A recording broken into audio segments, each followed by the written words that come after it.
اعوذ باللہ من الشیطان الرجیم بسم اللہ الرحمن الرحیم. السلام علیکم dear students, I am your Urdu teacher from the readers. پیارے بچوں, آج کے ہمارے سبق کا عنوان ہے ملکہ کوثر مری. مری پاکستان کا ایسا علاقہ ہے جسے اپنی خوبصورتی کی بنا پر ملکہ کوثر یعنی پہاڑوں کی ملکہ کہا گیا ہے. مری پنجاب کا ایک صحت افزا مقام ہے. دل فریب, خوبصورت, دلکش, تفریحی, پرفضا اور تاریخی مقام ہے. اسی وجہ سے اسے ملکہ کوثر کہا جاتا ہے. یہ راولپنڈی کے شمال مشرق میں سطح سمندر سے 7,500 فٹ کی بلندی پر واقع ہے. جنگ آزادی اور تحریک پاکستان میں اہل مری تمام مسلمانوں کے شانہ بشانہ ساتھ دیتے رہے. مار road, Pindi point, Kashmir point, باغ بہارا اور گوربند دیکھنے سے تعلق رکھتے ہیں. 1946 میں قائد اعظم نے یہاں فرزندان اسلام سے خطاب کیا. مری کے قریب اسکاؤٹ کی تربیت گاہ اور معروف لانس کالج واقع ہے. تو پیارے بچوں, آئیے ہم پڑھائی شروع کرتے ہیں.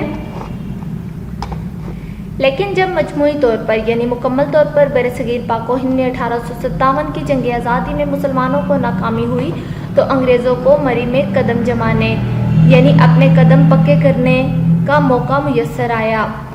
جب انگریزوں نے جنگ آزادی کے مجاہدوں کو مختلف نوعیت یعنی مختلف طریقوں کی سزاؤں سے گزارا تو اس خطے کے ان فرزندوں کو توپ دم کیا گیا یعنی توپ کے منہ کے آگے باندھ کر اڑانا, جو انگریزوں کے خلاف نبرد آزما رہے یعنی جو انگریزوں کے ساتھ مقابلہ کرتے رہے. آج بھی باغ شہیدہ میں ان جانثاروں کی قبریں ان کی ہمت, جرت اور حوصلے کی گواہ ہیں. تو پیارے بچوں, جب برصغیر پاک و ہند میں 1857 کی جنگ آزادی میں مسلمانوں کو ناکامی ہوئی تو انگریزوں نے مری میں اپنے مکمل طور پر قدم جمانے کی کوشش کی یعنی مری پر قبضہ جمانے کی کوشش کی. جب انگریزوں نے جنگ آزادی میں مری کے مجاہدین کو مختلف طرح کی سزاؤں سے گزارا, حتیٰ کہ ان مسلم نوجوانوں کو توپ کے آگے باندھ کر اڑایا گیا جو انگریزوں کے خلاف مقابلہ کر رہے تھے. آج بھی ان جانثاروں کی, ان حوصلہ مند شہیدوں کی جو قبریں ہیں, ان کی ہمت, حوصلہ اور جرت کی گواہ ہیں جو کہ باغ شہیدہ میں بنائی گئی ہیں.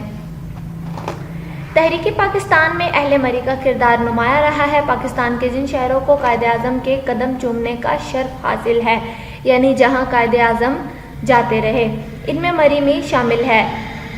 1946 میں قائد اعظم محمد علی جناح مادر ملت فاطمہ جناح کے ہمراہ کشمیر سے ہوتے ہوئے مری تشریف لائے اور مری کے معروف GPO چوک میں فرزندان اسلام سے خطاب کیا.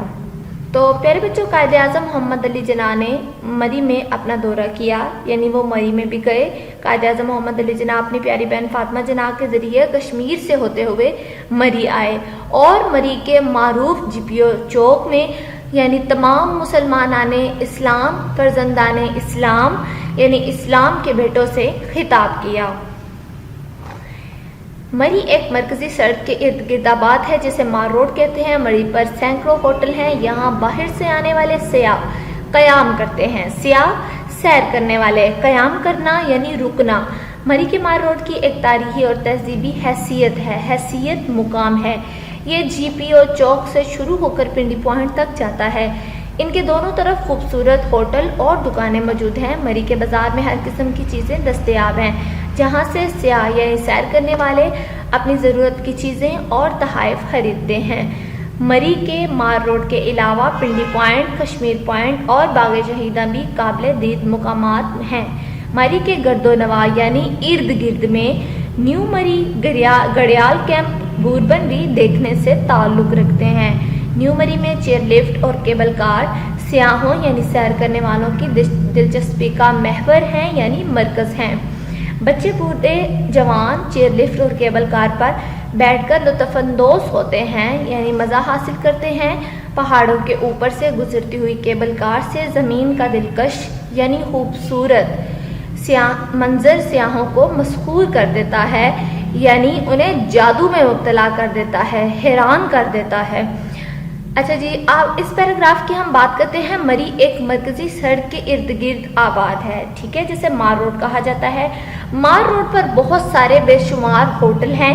یہاں باہر سے آنے والے سیاح جو ہیں وہ رہتے ہیں، رکتے ہیں، اپنا سامان وغیرہ رکھتے ہیں.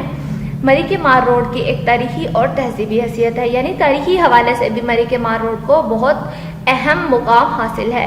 یہ جی پی او چوک سے شروع ہو کر پنڈی پوائنٹ تک جاتا ہے، یعنی اس کا اتنا ایریا جو ہے وہ گنا جاتا ہے کہ یہ جی پی او چوک سے شروع ہوتا ہے اور پنڈی پوائنٹ تک جاتا ہے. یہ دونوں طرف ہوٹل، خوبصورت ہوٹل اور دکانیں موجود ہیں.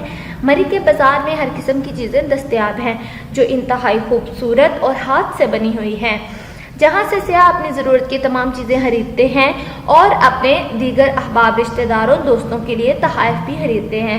مری کے علاوہ مار روڈ کے علاوہ پنڈی پوائنٹ، کشمیر پوائنٹ اور باغ شہیدات بھی دیکھنے کے قابل ہیں، یعنی انتہائی خوبصورت ہے، قابل دید ہیں، دیکھنے کے قابل ہیں. مری کے گردنواہ میں نیو مری ہے، گڑیال کیمپ ہے.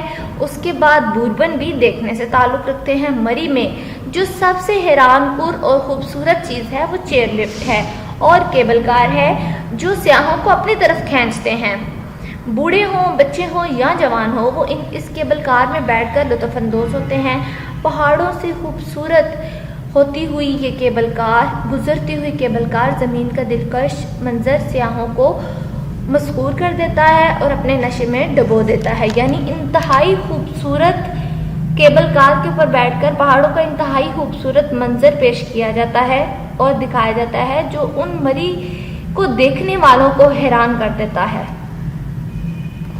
مری کے قریب گوڑا گلی کے مقام پر اسکاؤٹ کی تربیت گاہ کے علاوہ معروف و مشہور لارنس کالج ہے. لارنس کالج جہاں فوجی تعلیم و تربیت دی جاتی ہے، جو انگریزی دور میں انگریز بچوں کے لیے اور قیام پاکستان کے بعد پاکستان بچوں کے لیے تعلیم و تربیت کا اہم مرکز ہے. سرد ہواؤں، بلند و بالا درختوں، پرکشش پہاڑوں اور وقفے وقفے سے آتی جاتی باتوں کی ٹولیوں کے بیچوں بیچ بل کھاتی ہوئی ایک سڑک مری کو ایبٹ آباد سے ملاتی ہے. اس سڑک کے توسط سے یعنی درمیان سے ایوبیا، خانسپور، باڑا گلی، نتھیا گلی وغیرہ کے سحر انگیز یعنی خوبصورت، جادو کا اثر پیدا کرنے والے مقامات کی سیر کی جاتی ہے. مری پاکستان کے خوبصورت ترین تفریحی مقامات میں سے ایک ہے. گرمی اور سردی دونوں موسموں میں یہاں ملک کے دیگر مقامات سے آنے والے سیاحوں کا تانتا بندھا رہتا ہے. تانتا بندھا رہنا یعنی آمد و رفت ہوتی رہنا. یہ سیاح یہاں آ کر خالق کائنات یعنی اللہ تعالیٰ کی پیدا کردہ ان خوبصورت نشانیوں اور دل فریب یعنی دل کو اچھے لگنے والے مناظر سے اپنے دلوں کو لباتے ہیں یا اپنے دلوں کو خوش کرتے ہیں. دیکھیں، مری اپنی خوبصورتی میں بڑا دل فریب اور سحر انگیز ہے. مری پاکستان کا خوبصورت ترین تفریحی مقام ہے. ایک تو یہ خوبصورت ہے، دوسری طرف یہاں کا موسم بڑا خوبصورت ہے. گرمی اور سردی دونوں موسموں میں یہاں مل کر دیگر مقامات سے آنے والے سیاحوں کا تانتا بنا رہتا ہے، یعنی آمد و رفت رہتی ہے. یہ سیاح یہاں آ کر اللہ تعالیٰ کی خوبصورت نشانیوں کو دیکھ کر اپنے دل کو خوش کرتے ہیں اور اللہ تعالیٰ کی نعمتوں کو دیکھ کر بہت زیادہ شکر ادا کرتے ہیں. تو پیارے بچوں، ہماری پڑھائی مکمل ہوئی. آپ نے سبق کے الفاظ معنی یاد کرنے ہیں. کسی ایک پیراگراف کی تشریح اپنے الفاظ میں اپنی کاپیوں پر خوش خط لکھنی ہے. شکریہ. اللہ حافظ.